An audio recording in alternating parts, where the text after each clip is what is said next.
के बारे में चर्चा करना चाहूंगा, जिस टॉपिक को लेकर के हम प्रतिदिन हम लोग बात करते ही रहते हैं, पर इसमें नया कुछ ऐसा रहेगा।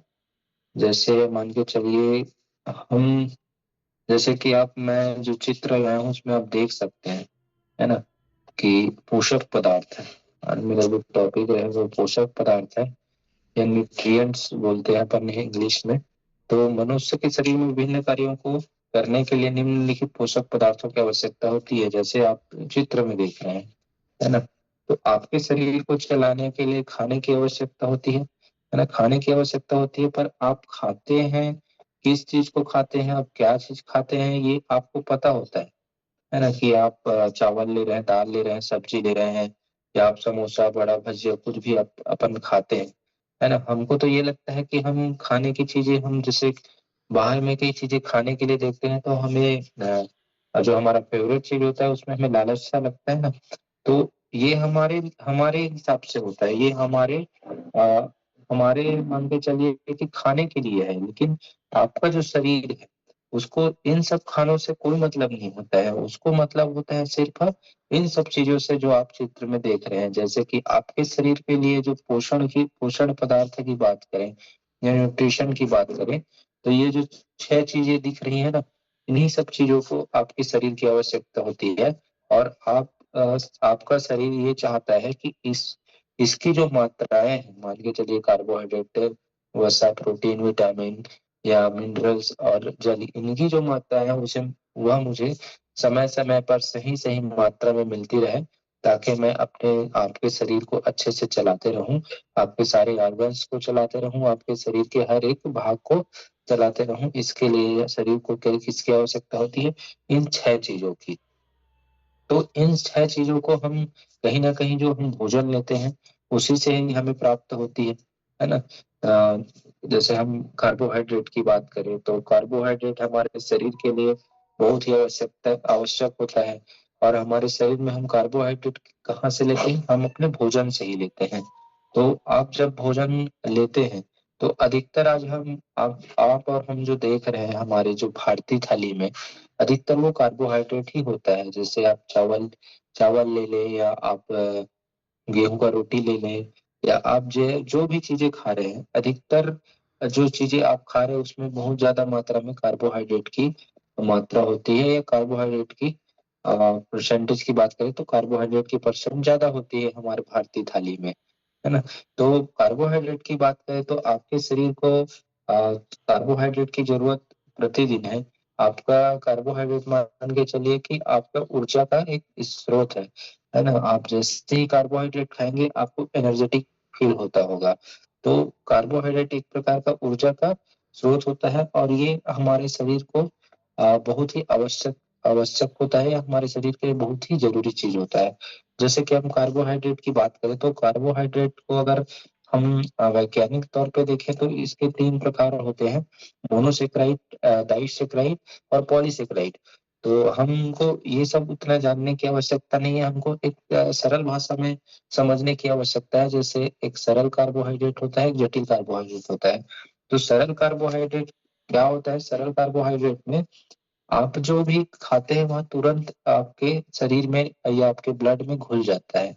जैसे हम शुगर की बात करें, है ना, अगर हम शुगर भी एक प्रकार का कार्बोहाइड्रेट होता है, जो चीनी हम लोग यूज करते हैं।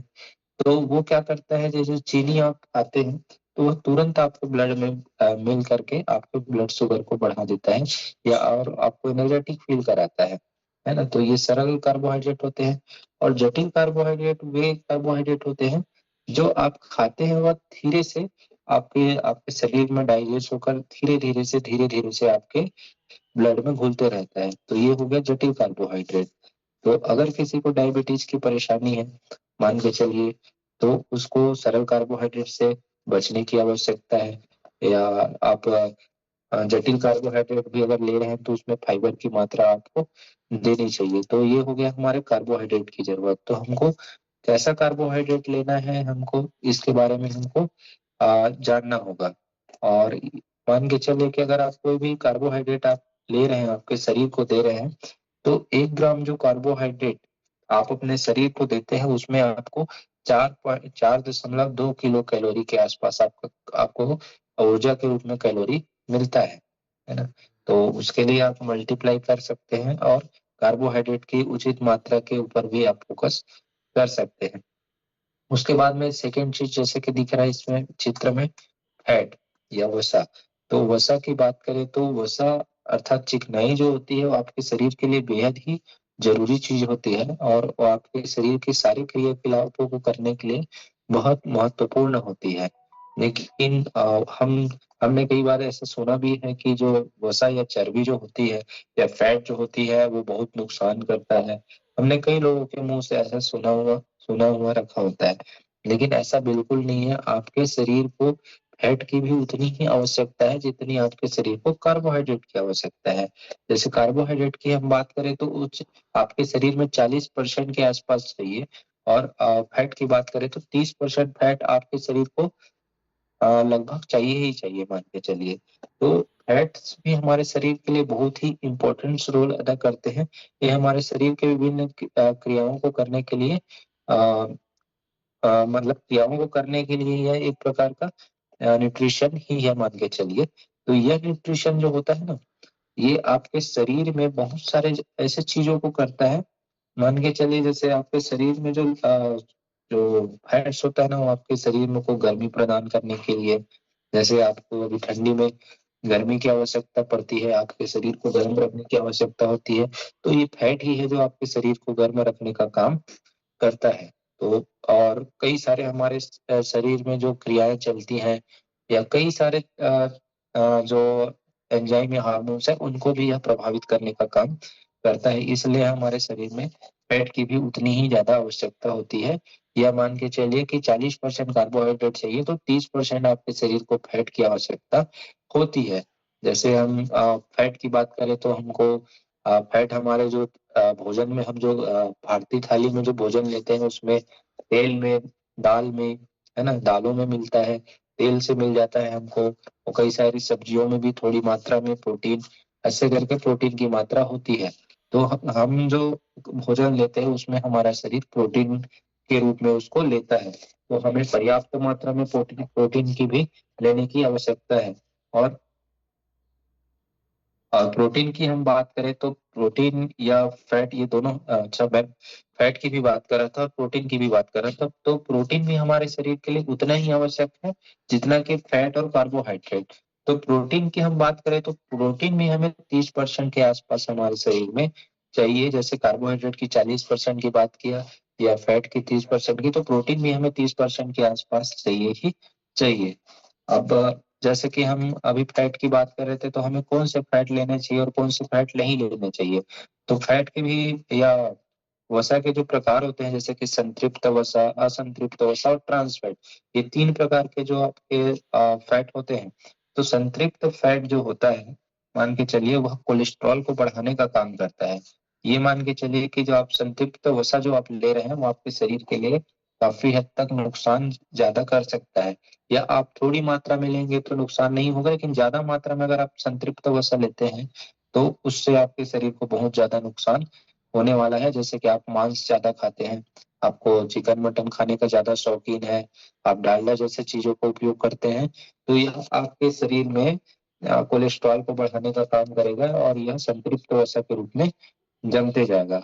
उसी के अकॉर्डिंग अगर देखें हम असंतृप्त वसा की बात करें तो असंतृप्त वसा जो होती है वो हमारे शरीर के हेल्थ के लिए बहुत ही अच्छा होता है ना। हमें इस प्रकार के मान के चलिए कि जो असंतृप्त जो वसा है उसको हमें अपने खाने में शामिल करना चाहिए। जैसे कि सूरजमुखी का तेल, मूंगफली, सोयाबीन के तेल से जो हमें आजकल जो मिलता है, या जैतून के तेल से जो मिलता है ना। लेकिन ये भी आजकल के जो तेल आ रहे हैं, आपके मार्केट में जो तेल आ रहे हैं उसमें से यह सब चीजें निकल चुकी हैं। तो आपको अच्छे सोर्सेस से आए हुए तेल के बारे में भी सोचने की आवश्यकता है। उसके बाद में है एक होता है ट्रांस वसा या ट्रांस फैट की बात करें तो ट्रांस फैट यह हमारे शरीर के लिए बिल्कुल भी नुकसान फायदेमंद ज्यादा नहीं है। थोड़ी बहुत मात्रा में अगर लेते हैं तो पूरा नहीं, लेकिन अगर ज्यादा मात्रा में अगर इसका यूज कर रहे हैं मान के चलिए तो ये हमारे शरीर में कोलेस्ट्रॉल को बहुत ज्यादा मात्रा में बढ़ाने वाला है। यह हमारे जैसे हम खाना खाते हैं, फास्ट फूड खा रहे हैं आजकल, जो फास्ट फूड का चलन है, या पिज्जा बर्गर जैसी चीजें हमारे आस आसपास में आज बहुत लोगों का खाने का एक सोर्स बन चुका है, या लोग उसको बड़ी चाव से खाते हैं। तो ऐसी चीजें हमारे शरीर में खासकर बहुत ज्यादा मात्रा में कोलेस्ट्रॉल को बढ़ाते हैं, और इस तरह के फैट हमको उतनी ज्यादा नहीं लेने चाहिए। उसके बाद में है जो प्रोटीन है, तो प्रोटीन हमें एक अच्छे सोर्स से प्रोटीन लेना चाहिए। जैसे कि हमने बात किया, एक अच्छा ऑयल, अच्छा तेल भी हमारा प्रोटीन का अच्छा सोर्स हो सकता है, जो अच्छे सोर्स से आया हो। या आप प्रोटीन के लिए आप दूध का सेवन कर सकते हैं, दूध में भी काफी अच्छा मात्रा में प्रोटीन होता है। या प्रोटीन की दालें भी ले सकते हैं आप, दाल में भी बहुत अच्छा प्रोटीन होता है। तो इस तरह से हमारे शरीर में इन सब की आवश्यकता होती है।